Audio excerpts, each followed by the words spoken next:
সুম্মা ইসতাকামুর দৃষ্টান্ত আমরা হযরত ওমর থেকে আজকে নিতে চাই। হযরত ওমর রাদিয়াল্লাহু তাআলা আনহু মক্কার বুকে একজন সিংহ পুরুষ ছিলেন। আমার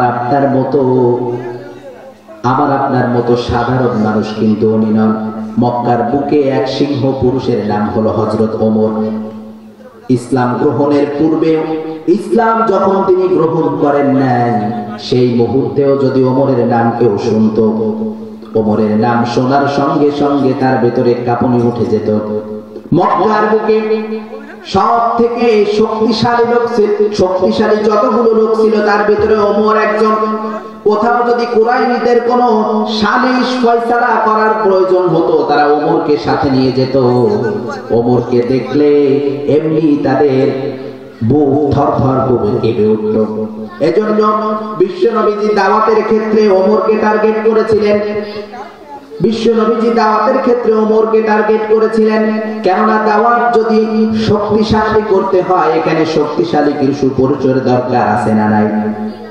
শক্তিশালী পুরুষের দরকার আছে। এজন্য বিশ্বনবীজি আল্লাহর কাছে দোয়া করতেন, আল্লাহ আপনার কাছে আমি দোয়া করি, হযরতে আপনার কাছে আমি দোয়া করি ওমর ইবনুল খাত্তাব আর আমর বিন হিশাম, এই দুইজনের ভেতর থেকে এক ওমরকে আপনি কবুল করে নেন। এজন্য আল্লাহ পাক রব্বুল আলামিন ওমর রাদিয়াল্লাহু তাআলা আনহুকে ইসলামের জন্য কবুল করে দিয়েছেন। আমাদের এই জামানায় ওমরের দরকার আছে না নাই? আরো জোরে বলা লাগবে। আল্লাহ রাব্বুল আলামিন এই দুনিয়ার বুকে বলেছেন, রাসূল সাল্লাল্লাহু আলাইহি ওয়াসাল্লাম আর দুনিয়ার বুকে আসবে না, কিন্তু ওমর যে আসবে না, এই কথা কি আল্লাহ তাআলা বলেছেন নাকি? আল্লাহ চাইলেও এর ভিতরেও একজন ওমর সেট করে দিতে পারেন কি পারেন না? প্রভু তুমি বলেছো রাসূল দেবে না, বলনি দেবে না ওমর, বলনি দেবে না হামজা তারিক, খালিদ বিজয়ী সমর। প্রভু তুমি বলেছো রাসূল দেবে না, বলনি দেবে না ওমর, বলনি দেবে না হামজা তারিক, খালিদ বিজয়ী সমর। প্রভু তুমি বলেছো রাসূল দেবে না, বলনি দেবে না ওমরের যুগ, রাশেদার সেই খেলাফত, ফিরিয়ে দেবে না আলোর সমাজ, কেটে কেটে আধারে রাত। বলনি দেবে না ওমরের যুগ, রাশেদার সেই খেলাফত, ফিরিয়ে দেবে না আলোর সমাজ, কেটে কেটে আধারে রাত। পুনরায় পাঠাও গো মোর আবার, কাটুক আধারের ঘোর। বলনি দেবে না হামজা তারিক, খালিদ বিজয়ী সমর। প্রভু তুমি দিয়ে, প্রভু তুমি বলেছো রাসূল দেবে না, বলনি দেবে না ওমর, বলনি দেবে না হামজা তারিক, খালিদ বিজয়ী সমর। প্রভু তুমি বলেছো রাসূল দেবে না। আমার প্রিয় ভাইরা, হযরত ওমরের দরকার আছে না নাই? আপনারা আমার সঙ্গে একটু চিৎকার দিয়ে বলতে হবে, ওমরের দরকার আছে না নাই?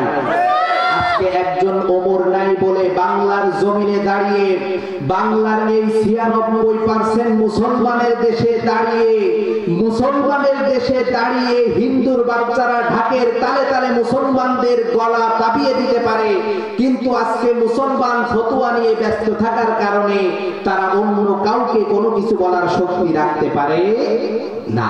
এই দিয়ে যদি আমরা খেয়াল করি আমার প্রিয় ভাইরা, যে আল্লাহ রাসূল সাল্লাল্লাহু আলাইহি ওয়াসাল্লাম বলেছেন, মান তারাকাস সালাতা মুতাআম্মিদান ফাকাদ কাফার। ইচ্ছাকৃতভাবে যে ব্যক্তি নামাজকে ছেড়ে দেয় সে কুফরি করে, কাফের হয়ে যায়। চিন্তা করে দেখেন, আসলে আযান হয়ে গেছে, ছেলেমেয়েরা গ্রাম খেলতেছে, ইচ্ছাকৃতভাবে ওই নামাজটা ছেড়ে দিল, তাহলে ওর হুকুম কি বলেন তো? কি হয়ে গেছে? মুসলমান আছে?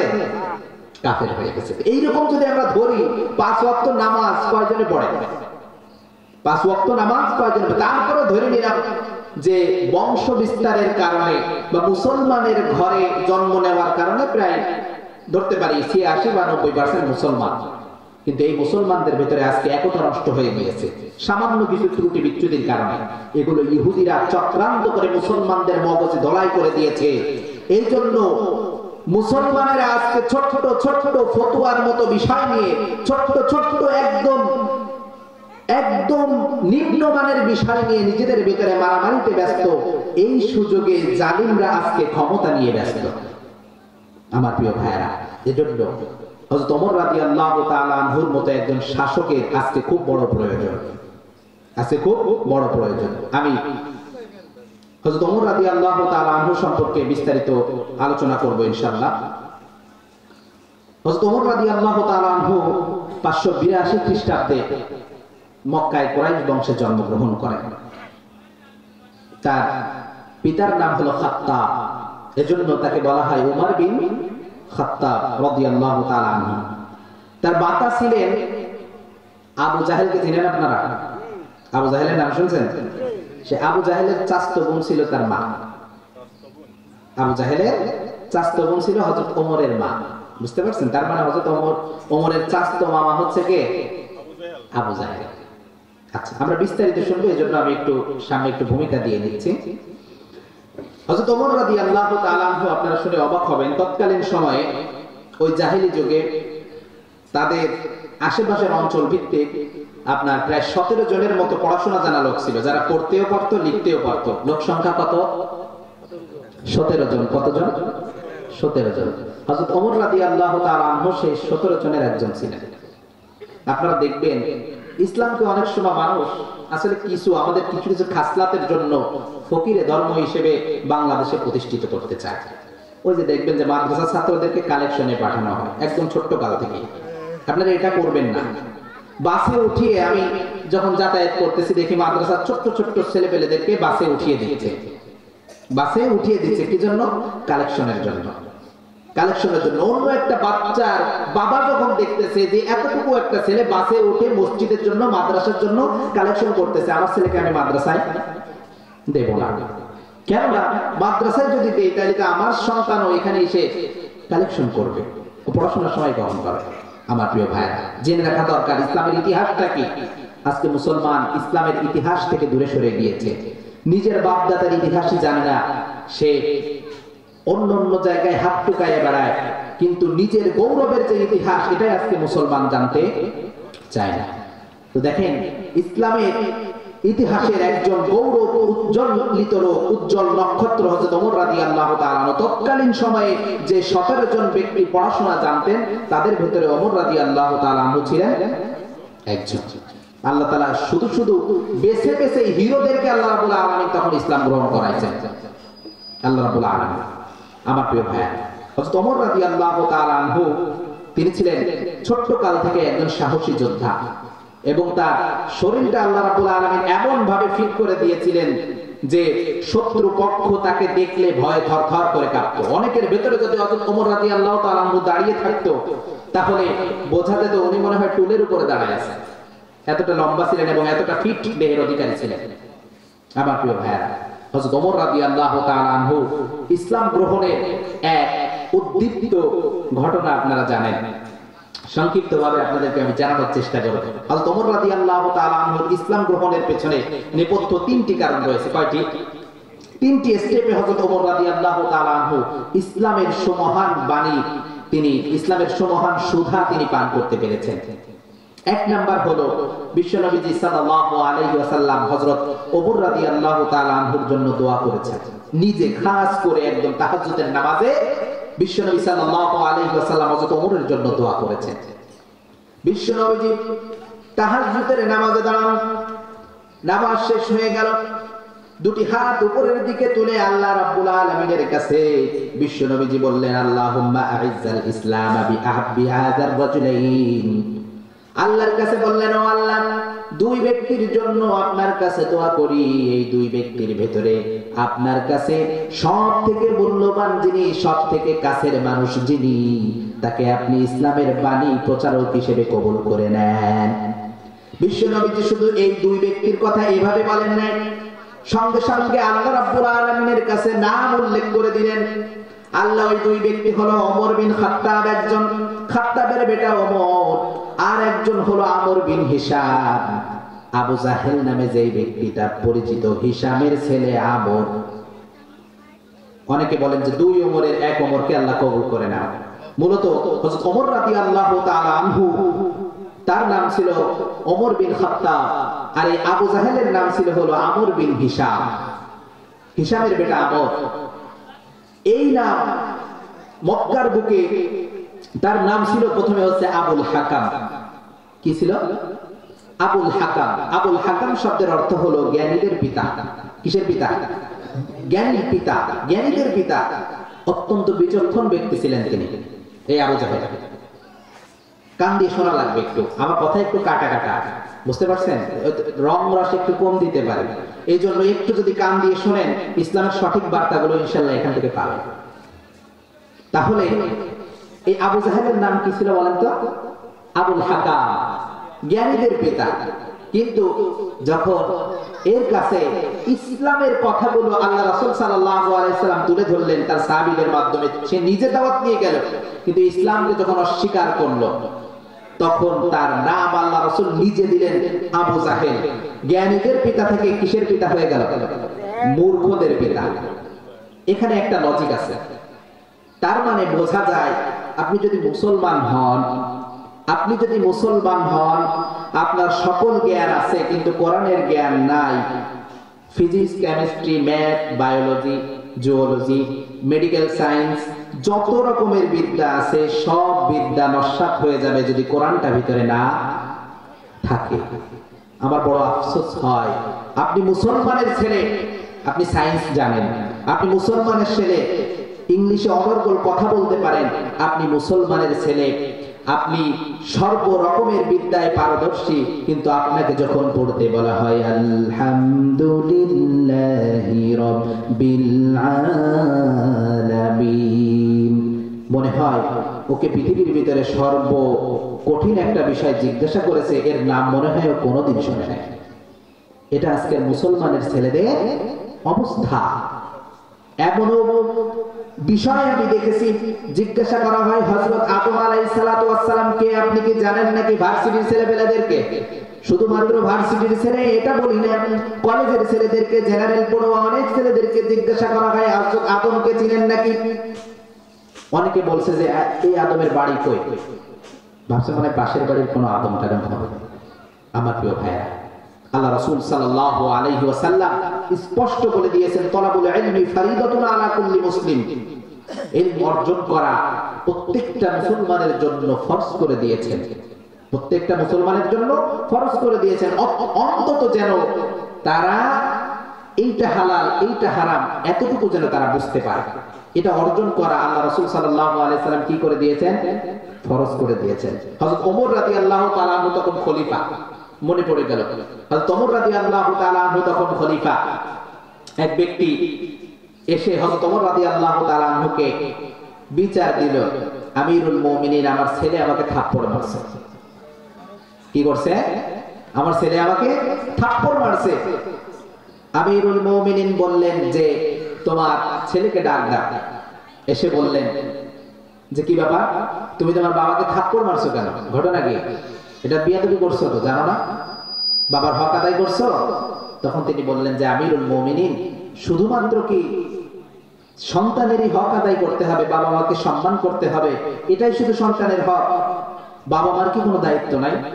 আমিরুল মুমিনিন বললেন যে হ্যাঁ, একজন বাবার একজন সন্তানের প্রতি তিনটা দায়িত্ব। কয়টা দায়িত্ব বলেন? তিনটা দায়িত্ব। যখন সে বিয়ে করবে তখন সে মনে রাখবে যে সে তার অনাগত সন্তানের জন্য একটা মা খুঁজতে যাচ্ছে, শুধুমাত্র নিজের লাইফ পার্টনার নয়। যখন বিয়ে করার জন্য মেয়ে খুঁজতে যাবে মনে করবে যে ওই মেয়েটার পেট থেকে আমার একটা সন্তান হবে, সেই সন্তানটা আদর্শ সন্তান হবে। 2 নাম্বার দায়িত্ব হলো যখন ওই সন্তানটা ভূমিষ্ঠ হয়ে যাবে ওই সন্তানের একটা সুন্দর নাম রাখবে। 3 নাম্বার দায়িত্ব হলো আইয়ুআল্লিমুহুল কিতাব, সন্তান যখন একটু বড় হবে সবার প্রথমে কিতাবের জ্ঞানটা শিক্ষা দিয়ে দিবে। আমিরুল মুমিনিন যখন এই কথা বললেন, ওই সন্তান বলল, আমিরুল মুমিনিন আপনি যে তিনটা কথা বলেছেন ওই তিনটা দায়িত্বের কোন একটা দায়িত্ব আমার আব্বা পালন করে নাই। প্রথম নাম্বার কথা হলো মা নির্বাচন করার কথা আপনি বলেছেন। আমার বাবা যাকে বিয়ে করেছে অর্থাৎ আমার মা যিনি, তিনি হলেন একজন নর্তকী, রাজাদের দরবারে নেচে বেড়াইতো। আমার বাবার পছন্দ হয়ে গিয়েছে, সেখান থেকে নিয়ে আসছে। আদব কায়দা ভদ্রতা লেহাজ কিছুই সে জানে না, আমাকে কি শিখাবে? এক নাম্বার দায়িত্ব পালন করে নাই। আমার মা ছিল অগ্নি উপাসক, ইরানের এক অগ্নি উপাসকের নর্তকী, সেই রাজ দরবারে সে নেচে বেড়াইতো, ওখান থেকে ধরে নিয়ে আসছে। দ্বিতীয় নাম্বার কথা হলো ভালো নাম রাখা। আপনি জেনে অবাক হবেন, আমার নাম রেখেছে, আমার নাম আমার পিতা রেখেছে খনফাসা। নাম কি রাখছে? খনফাসা শব্দের অর্থ হলো চামচিকা। নাম কি? চামচিকা। এটা কি কোনো নাম? চামচিকা কোনো নাম?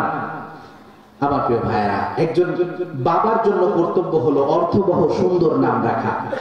আপনি যদি আপনার সন্তানের নাম রাখেন ওমর, হয়তোবা ওই নামের বরকতে আল্লাহ রাব্বুল আলামিন এই জামানার ওমর হিসেবে আপনার সন্তানকে কবুল করে নিতে পারেন কি পারেন না? নাম যদি রাখেন আবু বকর, আল্লাহ রাব্বুল আলামিন চাইলে এই জামানার আবু বকর হিসেবে কবুল করে নিতে পারেন।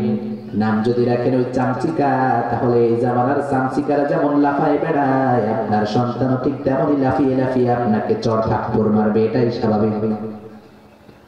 ওই সন্তান বলে, ওগো আমিরুল মুমিনিন, আমার নাম রাখছে চামচিকা। চামচিকার কাজ হলো উড়ে উড়ে বেড়ানো, কোথায় ঘুরে ঘুরে বেড়াবে, কোথায় বলবে নিজেরও ঠিক নাই।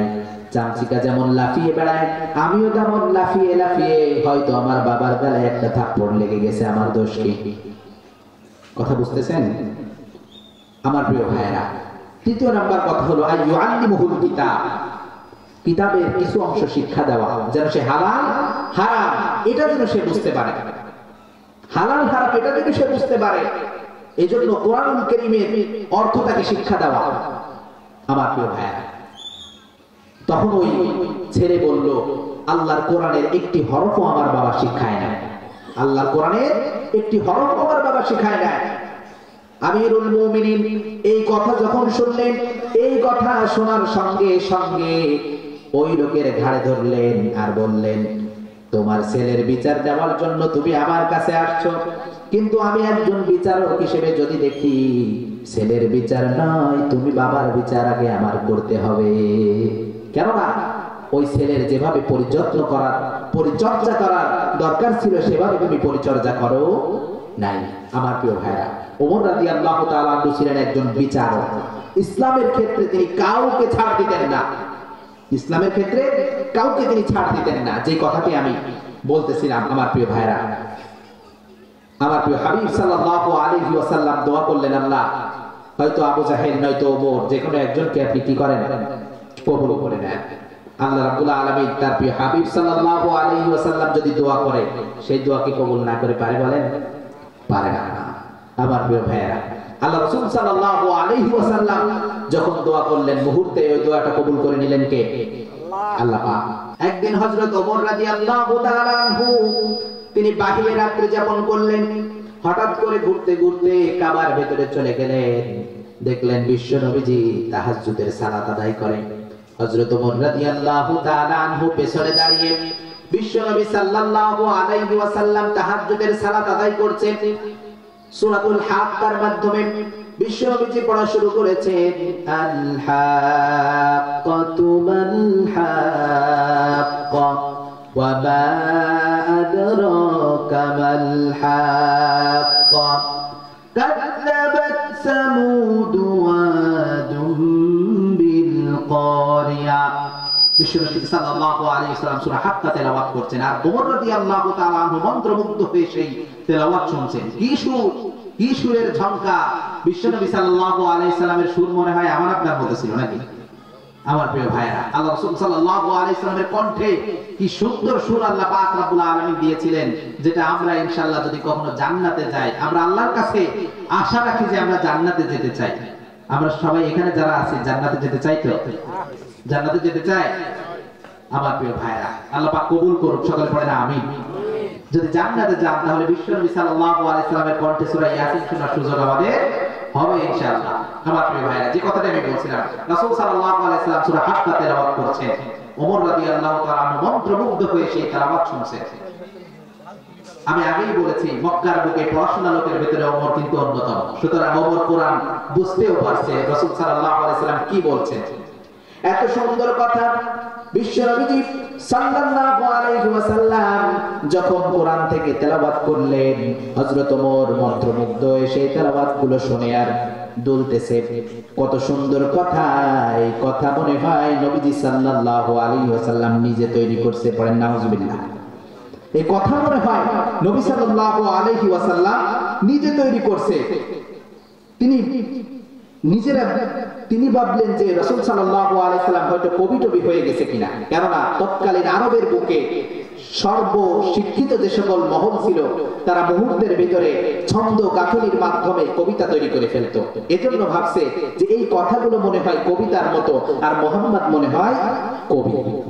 আল্লাহ পাক রব্বুল আলামিন ওই মুহূর্তে মুহাম্মদ সাল্লাল্লাহু আলাইহি ওয়াসাল্লামের মুখ দিয়ে বের করে দিলেন, ইন্নাহু লাকাউলু রাসূলিন কারীম। ওমরের বুঝতে বাকি থাকলো না, আমি এত সময় ধরে কবির কবিতা ভাবছিলাম, কিন্তু এ দেখি মুহাম্মদ জবাব দিয়ে দিল। মুহাম্মদ সাল্লাল্লাহু আলাইহি ওয়াসাল্লাম বললেন, ইন্নাহু লাকাউলু রাসূলিন কারীম। এটা কোনো কবির কবিতা নয়, এটা হলো মহান বার্তাবাহক জিবরাইল আলাইহিস সালাতু ওয়াস সালামের মাধ্যমে আসা কোরআনুল কারীম।